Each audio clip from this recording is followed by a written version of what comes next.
By the end of 1914, Europe was drowning in war. The dreams of a quick victory had vanished. What began as a rapid military campaign had now turned into a nightmare of mud, blood, and trenches. The Western Front stretched from the North Sea to the Swiss border. Here, the German and Allied armies dug into the earth, building thousands of miles of trenches. These were not just shallow holes. They were cities underground. Front lines, support trenches, communication routes. An entire world beneath the battlefield. Conditions were horrific. Rain turned soil into a swamp. Rats feasted on the dead. Lice and disease became everyday enemies.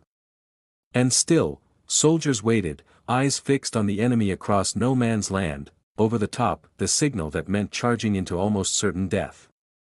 The moment a soldier left the trench, he entered a storm of bullet.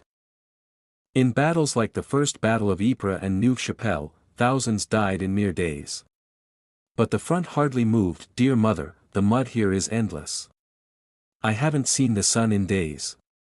And yet, somehow, I am still alive. A British soldier, Western Front, 1915. Generals still believed in 19th-century tactics, cavalry charges and mass infantry waves. But this was a new kind of war. Machine guns tore through lines in seconds. Artillery shelling caused more deaths than rifles ever could. Gas attacks, introduced in 1915, added a new horror, invisible death. Soldiers wore masks, but many were too late. Eyes burned, lungs collapsed.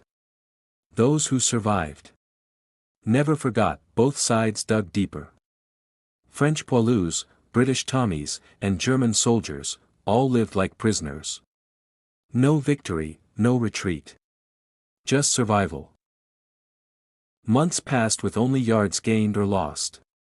The front became a graveyard of hope. Behind the trenches, entire systems worked to keep the war machine running: medics, cooks, engineers, and railways supplying weapons and food. War was no longer just about bravery. It was about endurance.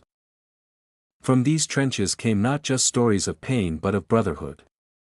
Soldiers, despite differences, shared rations, sang songs, and even during the famous Christmas truce of 1914 laid down weapons for a brief moment. They sang carols, exchanged chocolate and cigarettes. For one night, war paused. And then, it resumed. The Western Front was frozen hell. For 4 years, millions died for inches of ground.